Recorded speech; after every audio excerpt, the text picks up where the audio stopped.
अस्सलाम वालेकुम स्टूडेंट्स। आज हम क्लास 8 के चैप्टर नंबर 1 सेट्स में commutative law of union, commutative law of intersection, associative law of union, associative law of intersection और distributive law of union over intersection and distributive law of distribution over union, De Morgan's law, इन सब चीज़ों को पढ़ेंगे ताकि हम 8th class की exercise 1.2 करने के काबिल हो सकें। जब तक आप इन तमाम चीज़ों को, इन तमाम रूल्स को अच्छे तरीके से अंडरस्टैंड नहीं करेंगे, तब तक आप एक्सरसाइज 1.2 नहीं कर सकते। इसलिए आप पहले इन तमाम लॉज को अच्छे तरीके से सीखिए। आज के लेक्चर का आगाज़ करते हैं। फर्स्ट रूल है हमारा commutative law of union. For any two sets A and B, अगर हम A यूनियन B लें तो वो is equal to B union A होता है।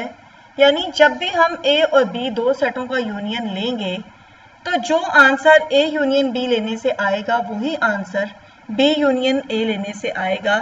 इस प्रॉपर्टी को कम्यूटेटिव लॉ ऑफ यूनियन कहते हैं।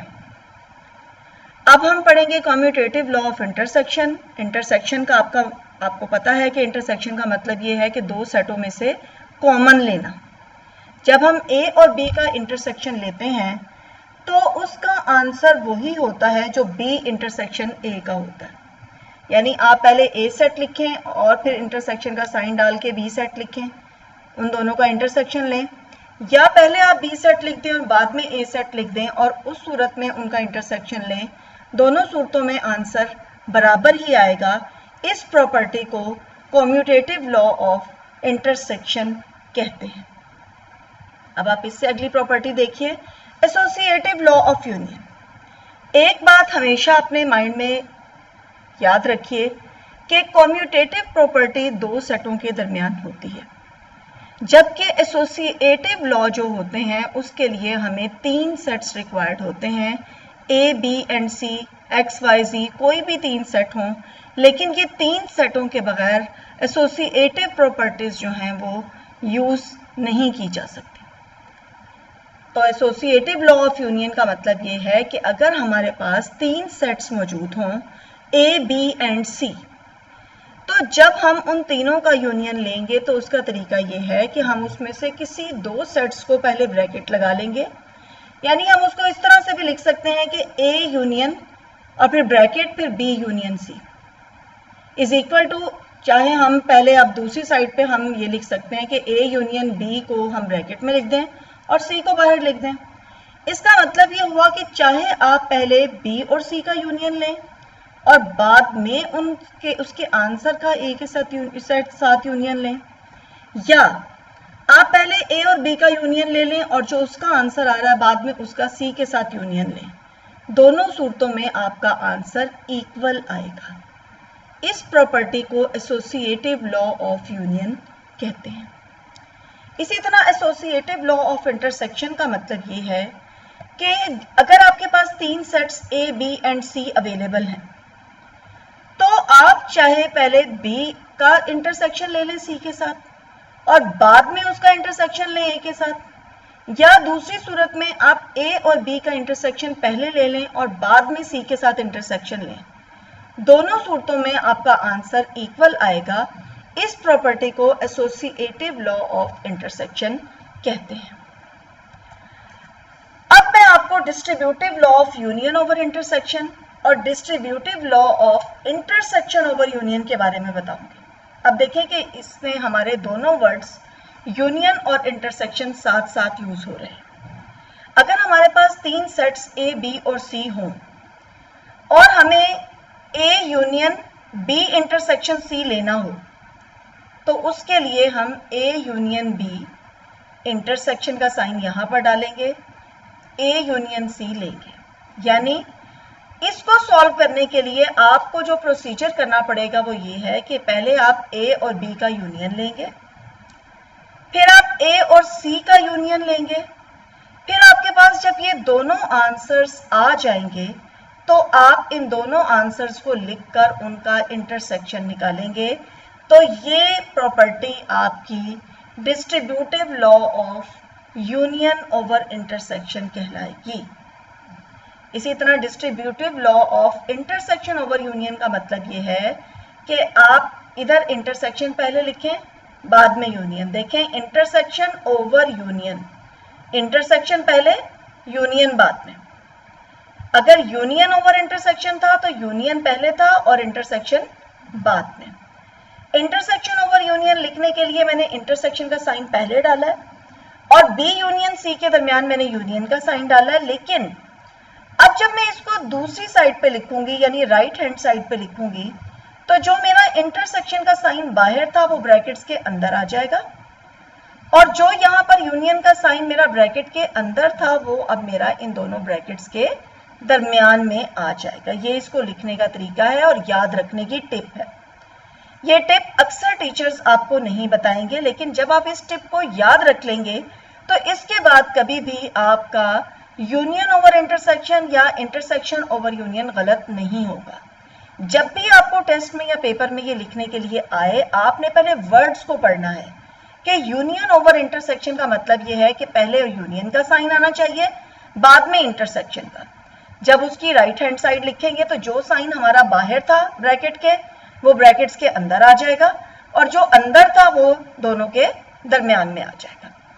ये इसका की पॉइंट है। इसको याद रखने से आपको ये सहूलत होगी कि पेपर में या टेस्ट में आपका ये लॉ गलत नहीं होगा। अब आप आगे देखिए De Morgan's law. De Morgan's law union और इंटरसेक्शन को डिफाइन करने के लिए एक लॉ है जिसका नाम है De Morgan law. Right, De Morgan इस कानून का नाम है। For any two sets A and B which are the subsets of universal set, उन्होंने दो रूल्स बताए हैं कि अगर हम ए यूनियन बी का कॉम्प्लीमेंट लें, कॉम्प्लीमेंट आप पिछली क्लास में पढ़ चुके हैं कि यूनिवर्सल सेट में से जब हम किसी सेट को माइनस करते हैं तो वो उसका कॉम्प्लीमेंट कहलाता है। ए यूनियन बी लेने के बाद आप उसको यूनिवर्सल सेट में से माइनस करें, ए यूनियन बी कॉम्प्लीमेंट निकालें, तो वो इज इक्वल टू होगा, अगर आप पहले ए कॉम्प्लीमेंट निकालें, बी कॉम्प्लीमेंट निकालें और बाद में उनका इंटरसेक्शन लें, तो दोनों सूरतों में जो आंसर आएगा लेफ्ट हैंड साइड का और राइट हैंड साइड का आंसर इक्वल होगा।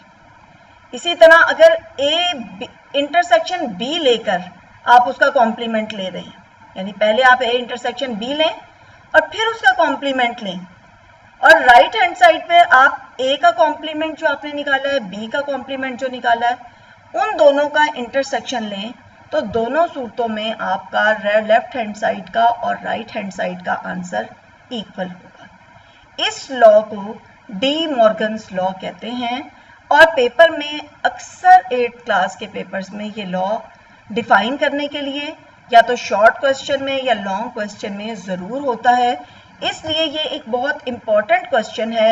ये तो अभी मैंने आपको लॉ डिफाइन करके दिखाया है, अब मैं आपको इस लॉ को सॉल्व करके दिखाती हूँ, वेरीफाई करके दिखाती हूँ। Verify De Morgan's law if universal set है आपका A B C D E, A set है आपका डी ई, बी सेट है आपका ए बी सी। अब आपने पहला लॉ लिखा कि A union B complement is equal to A complement intersection B complement. अब मैं वेरीफाई कर रही हूँ।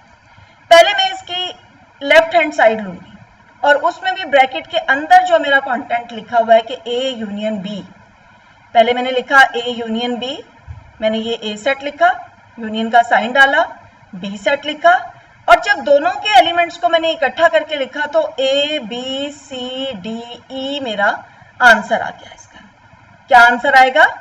ए बी सी डी ई।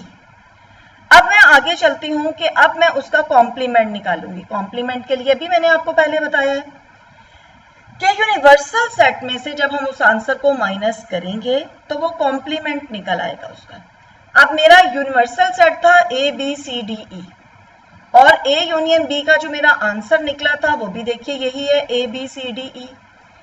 तो मैंने यूनिवर्सल सेट में से अपने आंसर को जब माइनस किया तो ए जो है वो ए से क्रॉस हो गया, बी बी से क्रॉस हो गया, सी सी से क्रॉस हो गया, डी डी से और ई ई से, मेरे पास कुछ नहीं बचा। तो मेरा आंसर जो है वो नल सेट होगा, खाली सेट होगा। अब मैं राइट हैंड साइड लेती हूँ, उसमें मुझे पहले ए कॉम्प्लीमेंट निकालना है और फिर बी कॉम्प्लीमेंट निकालना है। तीसरे स्टेप में जाके मैं उन दोनों के आंसर्स का इंटरसेक्शन लूँगी। देखिए, पहले ए कॉम्प्लीमेंट निकालने के लिए मैंने यूनिवर्सल सेट में से ए सेट को माइनस किया।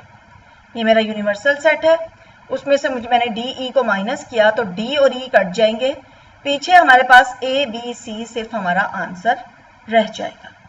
अब मैं इसी तरह बी कॉम्प्लीमेंट निकालूंगी। देखिए, यूनिवर्सल सेट में से बी को जब मैंने माइनस किया तो मेरा बी सेट था ए बी सी, मेरे पास आंसर आ गया ए बी सी तो कट गया, डी ई बाकी बचा। अब मुझे ए कॉम्प्लीमेंट और बी कॉम्प्लीमेंट का इंटरसेक्शन लेना है। ए कॉम्प्लीमेंट है A B C, B complement है डी ई। क्या दोनों में से कोई चीज कॉमन है? नहीं। जब दोनों में कोई चीज कॉमन नहीं है तो इंटरसेक्शन में मेरा जो आंसर होगा वो एम्प्टी सेट होगा, null set. So it is prove that मेरा ए यूनियन बी कॉम्प्लीमेंट का आंसर भी नल सेट था और A complement intersection B complement का आंसर भी नल सेट है। तो ये प्रूफ हो गया कि हम पहले ए यूनियन बी लें और बाद में उसका कॉम्प्लीमेंट निकालें। दूसरी साइड पर हम ए कॉम्प्लीमेंट निकालकर बी कॉम्प्लीमेंट निकालकर उनका इंटरसेक्शन लें तो दोनों सूरतों में आपका आंसर सेम आएगा। आप पहले इस वीडियो को देखकर इन स्टेप्स की प्रैक्टिस कीजिए, उसके बाद अपनी एक्सरसाइज खोलकर उसमें दिए गए सवालों की प्रैक्टिस करें ताकि आप इन प्रॉपर्टीज को, इस लॉ को अच्छे तरीके से अंडरस्टैंड कर सकें। इंशाल्लाह इससे अगली वीडियो में मैं आपको वेन डायग्राम एक्सप्लेन करूंगी जो कि एक ही कॉम्प्रिहेंसिव लेक्चर होगा क्लास 7 और क्लास 8 के लिए। क्लास 7 में भी वेन डायग्राम अभी मैंने एक्सप्लेन नहीं की है, वो इसीलिए मैंने रोकी हुई थी ताकि क्लास 8 और 7 दोनों की एक ही कॉम्प्रिहेंसिव लेक्चर में वेन डायग्राम की एक्सप्लेनेशन आपको दी जा सके और आप एक ही वीडियो को देखकर उसके बारे में अपनी कॉन्सेप्ट क्लैरिटी कर सकें। आज की वीडियो देखने के बाद मेरा चैनल सब्सक्राइब करना मत भूलिएगा, बेल के बटन को प्रेस करें ताकि आपको अगली वीडियो अपडेट्स जो हैं वो बिल्कुल एक्यूरेट टाइम पर मिल सकें। अल्लाह हाफिज। इंशाल्लाह अगली वीडियो के साथ जल्द ही मिलेंगे।